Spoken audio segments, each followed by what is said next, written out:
څښتن تعالی پر سپېڅلي او مقدسې نامې د ازل سهاره د بې هنري خپرونې درنو لیدونکو سلامونه، مینه، ادب او پښتنه مینه مو ومنئ. هیله مند یو رک روغ به یاست او د ژوند په چارو به موفق او برلاسي اوسئ. د تیر په څېر یو ځل بیا له موږ سره ځوان شاعر او ښه لیکوال ښاغلی شفیع الله هجران صاحب میلمه دی. له هجران صاحب څخه به د ده خواږه خواږه کلامونه تاسو ته ریکارډ کوو. هیله ده خپرونه مو خوښه شي او تر پایه وګورئ. هجران صاحب سلامونه، ستړي مه شئ. وعلیکم سلامونه. زه هم په خپل وار لومړی حیران صاحب تا ته ستا د خپرونې مینوالو ته سلامونه، نیکې هیلې او احترامات وړاندې کوم. خدای دې وکړي چې ټول به روغ جوړ وي او خپرونه به په مینه ګوري. ډېره زیاته مننه. پایل کې نو ستاسو یو انتخاب اورو. هیله ده تر پایه چې تاسو څه وایئ د لیدونکو د خوښۍ وړ وګرځي. مهرباني وکړئ. ډېره مننه. زه به لومړی یو څو بیتونه ووایم، بیا به غزل ووایم چې خراب یم ډېر له اضطرابه. خراب یم ډېر له اضطرابه راوغږوه. خراب یم ډېر له اضطرابه راوغږوه، خوږې خوږې نغمې ربابه راوغږوه. د اشارو ژبه مې زده ده بېغمه اوسه. د اشارو ژبه مې زده ده بېغمه اوسه. سترګې په سترګو کې نقابه راوغږوه. او غزل ده چې ښایست ته څوک نه رسیږي یاره ملایکې.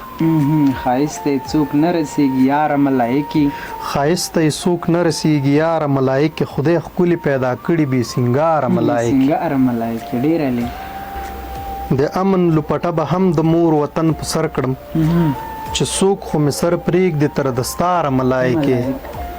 مغرورې په ښایست نه دي حیا لري نو ځکه.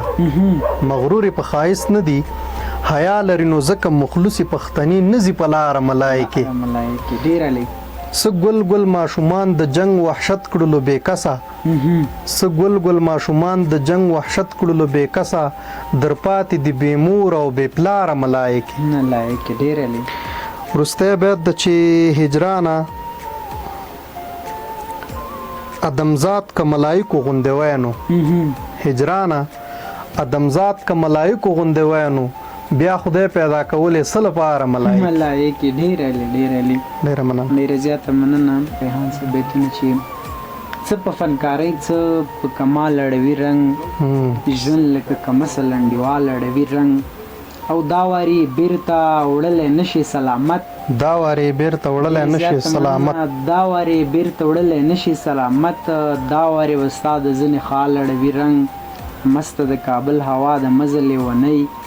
مسته د کابل هوا د مزه لیونۍ ستا له ګلابي شونډو شمال اړوي رنګ. ډېره زیاته مننه جناب هجران صاحب. که ووایئ څومره وخت کېږي چې د شعر نړۍ ته راغلي یاست او خپله شعر لیکئ؟ حیران صاحب چې دقیقه نیټه به یې ما ته نه معلومه، خو تقریبا 7 یا 8 کاله شاوخوا کېږي چې شعر لیکو ورته راغلي. خو سړی چې په لومړیو کې شعر لیکي نو په هغه ترتیب یې نشي لیکلی، په کوم ترتیب باندې چې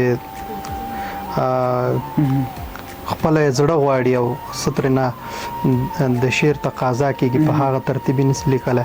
خو دغه مزل فکر کوم ما په نیمګړتیاو باندې ډېر کړی او ډېره محدوده نیټه به کېږي یا وخت به کېږي چې زه لږ په ځان پوهېدلی یم چې ملګري راته دا دم راکوي چې ښه شعر لیکي.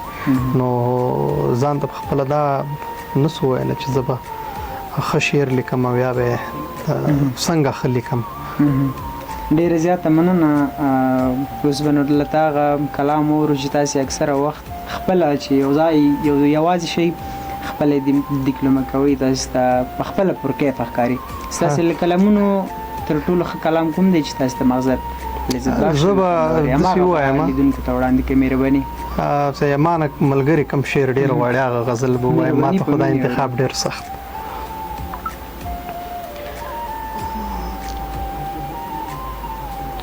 مات نظر ته مې د خپل حسن غرور نکاح کړه. مات نظر ته مې د خپل حسن غرور نکاح کړه. دا فلسفه له تخیل سره ضرور نکاح کړه. ډېره لې. په مسکه خوله د تقدیر کرښې ته حیران پاتې شوم په مسکه خوله په مسکه خوله د تقدیر کرښې ته حیران پاتې شوم چې خان د ګل په رقم لویه کړه مزدور نکاح کړه مزدور نکاح کړه. ډېر علي ډیره مننه. د ژوند سرور کې د عشق انتها سرخیږي د ژوند سرور کې د ژوند سرور کې د عشق انتها سرخیږي او چنار قد زلمی لخت د انګور نکاح کړه انګور نکاح کړه. ډېر علي او اخر مې هم په خپل وینه کې کړه ګډه مینه اخر مې هم په خپل وینه کې کړه ګډه مینه ما که هغه ونه کړ زوی ته مې ترې لور نکاح کړه. دا به بیا وای ډیره مننه. اخر مې هم په خپل وینه کې کړه ګډه مینه ما که هغه ونه کړ زوی ته مې ترې لور نکاح کړه. هجران دا غږ به د زړه تارونه ولړزوي هجران دا غږ به د زړه تارونه ولړزوي که وشي سوله دې وطن ته یو باتور نکاح کړه. څومره ډېر په زړه ډیره مننه. ډېره زیاته مننه جناب هجران صاحب. هیلهمند دي چې لیدونکي به ستاسې له کلامونو پوره خوندونه اخیستي وي. د خپرونې په دغه برخه کې به یو بل انتخاب له تاسو څخه واورو او تر هغې وروسته به څو ځینې پوښتنې د ادب په چوکاټ کې در ځینې وکړو. مهرباني وکړئ. غزل ده چې هر دم عذاب دی هر عذاب دم په دم دی. څنګه هر دم عذاب دی هر عذاب دم په دم دی وطن د ګناهګار انسان د قبر پر رقم دی. ډېر علي هر دم عذاب دی هر عذاب دم په دم دی وطن د ګناهګار انسان د قبر پر رقم دی. ما نه پرېږدي چې سر لږ د سکون په غۍ کې کېږدم ما نه پرېږدي چې سر لږ د سکون په غۍ کې کېږدم یو درد مې په رګونو کې روان قدم دی. ډېر علي د یار خواږه یادونه پکې زهر حس شي د یار خواږه یادونه پکې زهر حس شي بیلتون رازېږېدلی فکر کوم له جهنم دی. ډېر علي او زما د ژوند اهونه په خپل رنگ لیکلی نشي زما د ژوند اهونه په خپل رنگ لیکلی نشي وچ شوی مې له چغو نه نور ستونی د قلم دی.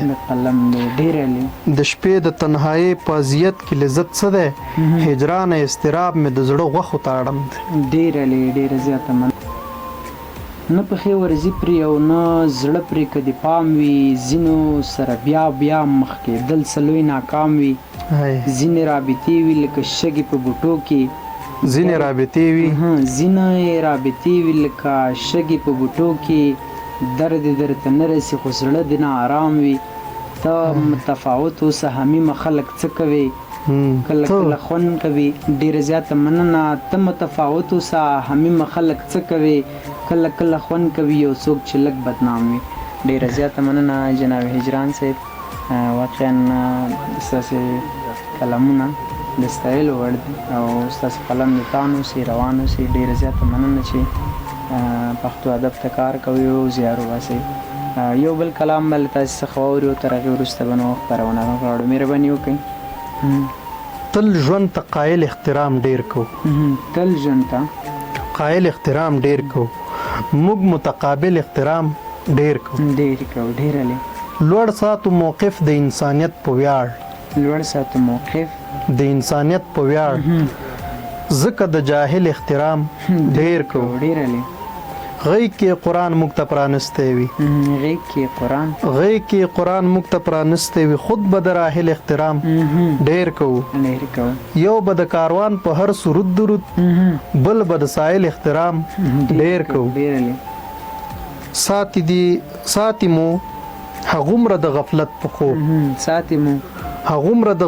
په خوب سوچ د غافل احترام ډېر کوو. ښکارو د هجران لیونی ورته خیر دی د عاقل احترام ډېر کوو. ډېره زیاته مننه جناب هجران صاحب. خدای دې ښه لره سلامت دی چې خپل وخت مو ضایع کړو دغه وخت مو خپرونې ته ځانګړی کړ. له تا هم ډېره مننه چې موږ د خپلې خپرونې وړ وګڼلو او موږ ته د خپرونه کې وخت راکړ. خدای دې په دغه روانه لړۍ کې بریالی لره او خپلو هڅو کې تل بریالی اوس. د خپرونې لیدونکو له تاسې هم ځانګړې مننه چې خپرونه مې تر پایه وکتله. هیلهمند یو هجران صاحب چې تاسې ته څه وویل هغه ستاسې د خوښۍ وړ ګرځېدلی وي. تر بیا چې له یو بل شاعر یا لیکوال سره خپرونه کوو تاسې په لایزال او بخښونکي رب سپارو. هر چیرې چې یاست ښاد اباد او سوکاله اوسئ.